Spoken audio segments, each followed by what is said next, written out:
And general observation from my part is, as I said on the onset, from anthropological perspective, is more the topic on conflict more prominent than consensus in itself. And why? So very often when we offer seminars or discussions, students feel sometimes depressed because they learn more about the conflict and why, the reason why the conflict occurs, but less on what people do to get out of this situation. It seems to me that the solutions, we will now borrow it from political scientists, it's to focus on civil society, at least various forms of civil societies, and which involves local actors living under conditions of war, and how do they labor and what they do to respond to the ecology of war.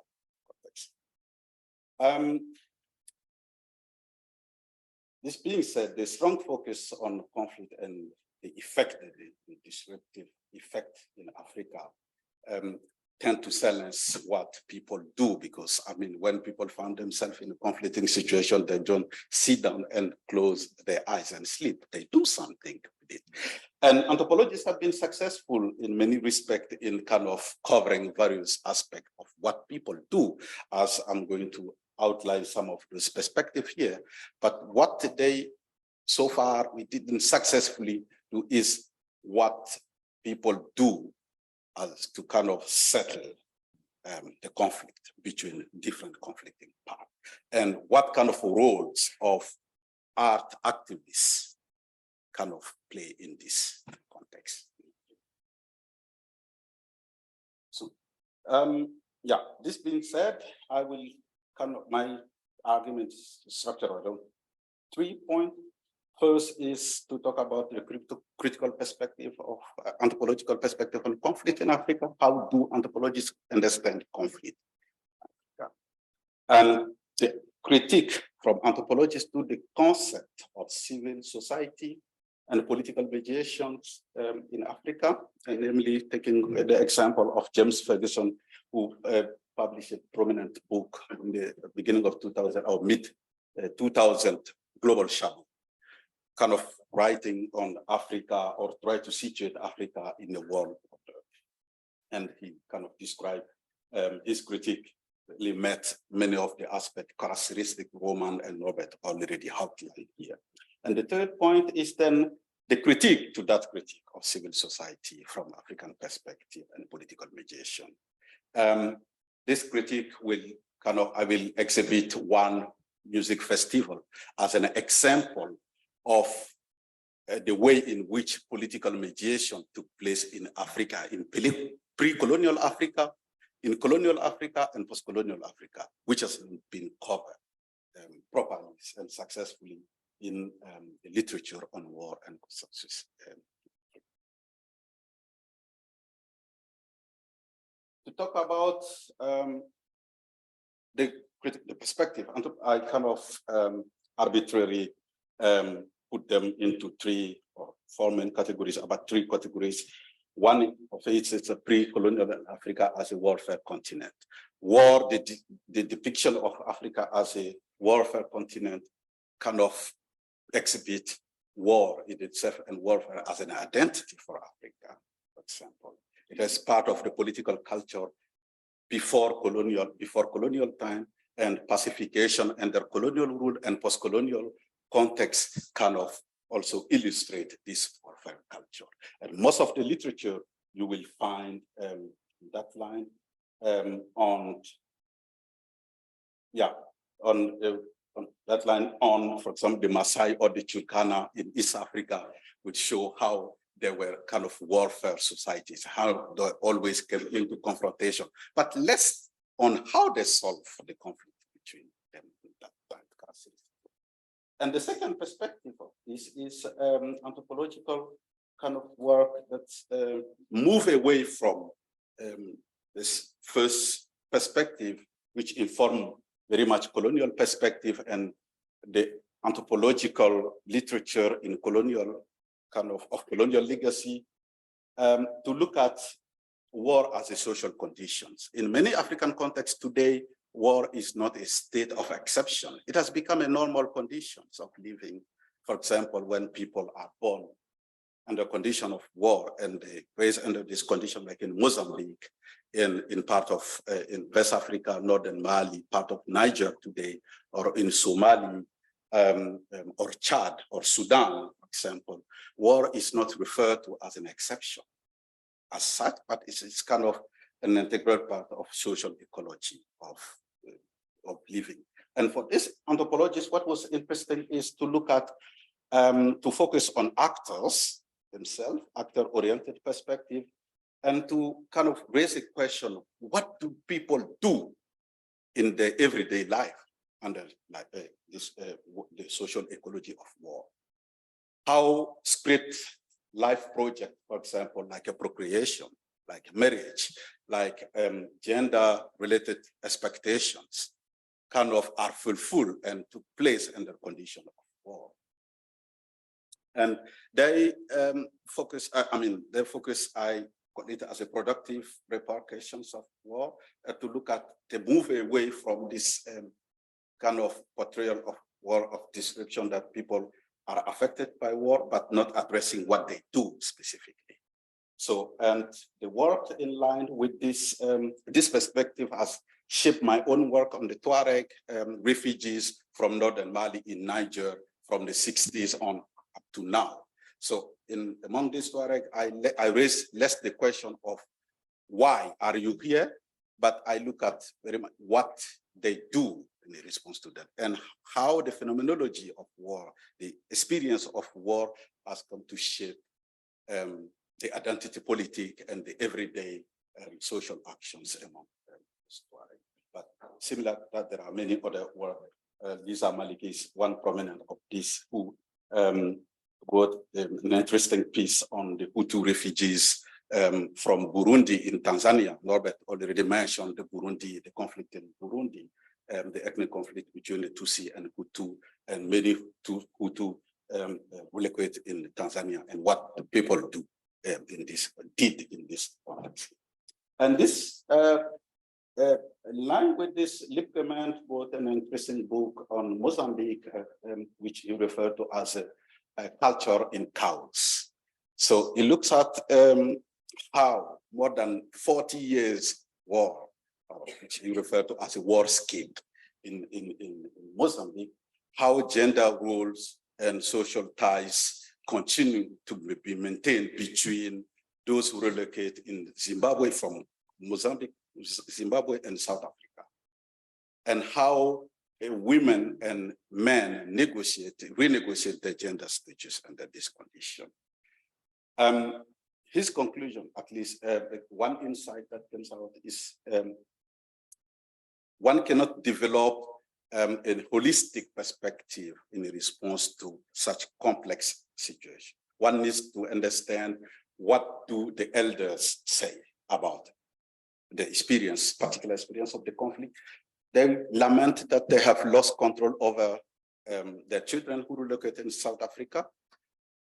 Wife who stay in Mozambique would say they lost the control over the husband's kind of domestic economy, for example, because husbands are in South Africa and wife are in Mozambique. So they fail to control this. And from the perspective of men from Mozambique in South Africa, the war conflict situation has a kind of generate more room for action for them to decide on them. Right? So he draws this complex kind of perspective, map of perspective from Mozambique context, which I found productive as than what kind of the perspective that we only focus on. People need food, people need to be treated. Okay, health issues are important, but more than that, life continues to go on. Closely related to that, Norwegian anthropologists also kind of put forward an interesting perspective to say most of the conflict in sub-Saharan Africa today, we need to relate them to the state. at the state formation in Africa. And Norbert aptly tackled this, how the state formation in post-colonial era has been, in many contexts, an exclusive process. It channels some as a citizen in opposition by excluding some others. And those excluded from the state redistribution system are demographically more than those included in it today. And this kind of perspective shaped various forms of militancy across Africa. And she suggests that we need to understand this not as a only ethnic conflict that one ethnic group wants to be channeled in the state, but it is more complicated than that, or complex than that. It's sometimes informed by gender positionality, but age, for example, how one is able to fulfill the age or gender-related social expectation in society. And if you are not able to do that because of unequal redistribution mechanism within the state, you rebel against the state. And this in itself has been in a perspective kind of that shapes more scholarly work on different armed conflicts across Africa today, including the ongoing Islamic militancy, including Boko Haram, Islamic State, and other Al-Qaeda related terrorist network, transnational network in the West African Sahara.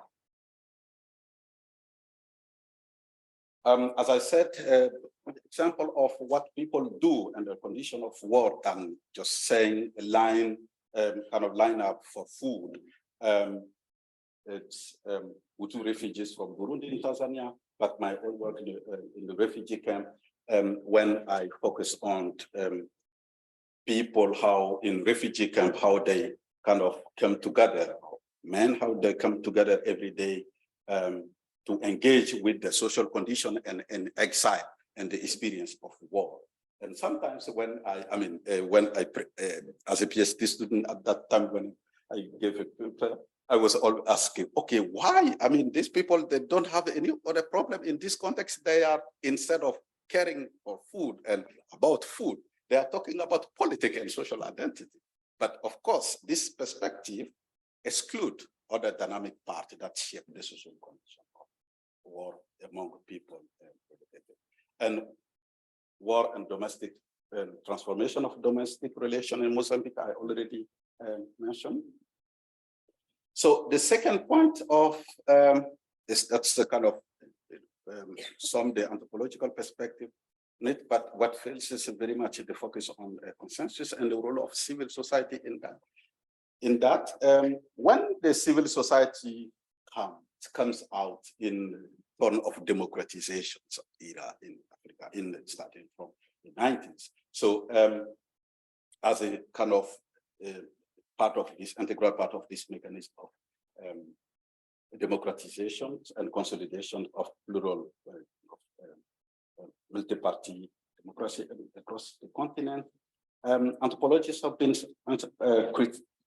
critical to it. One of the critiques is to say NGOs defined in this context as a non-governmental organization are per se a state organization. In the context within which they operate in Africa, they are non-state because they are not funded by the state, but they are funded by other states in the global north.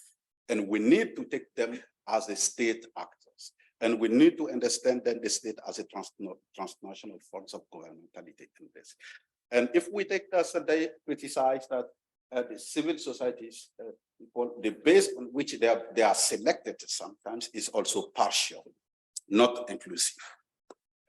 And of course, this shape very much our challenge many NGOs in various contexts in Africa, why they are not able to achieve what they want to achieve. Because simply the society within which, the socio-political condition within which they want to implement project has a history, has a structure, and how to approach this complexity in one.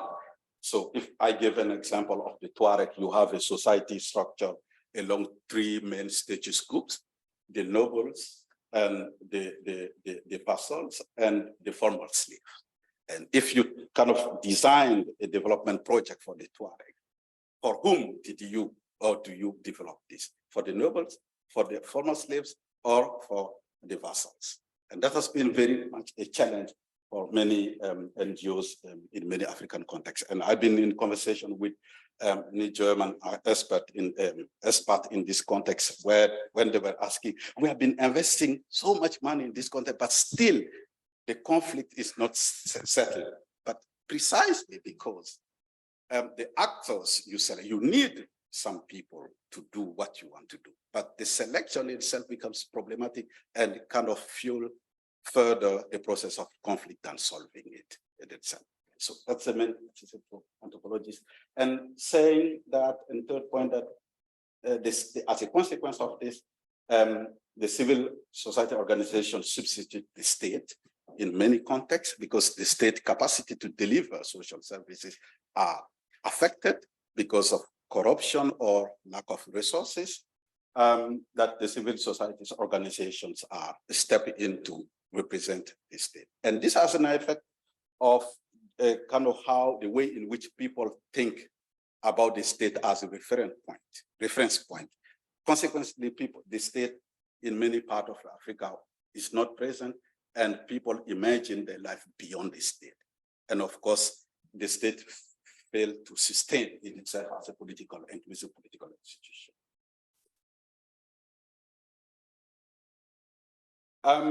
The critique to that, which is more important, relevant for our discussion here, the civil society, is that this perspective, this critique is as a kind of is well taken in many respects, but failed, of course, to kind of consider the plurality of the forms of civil societies in Africa.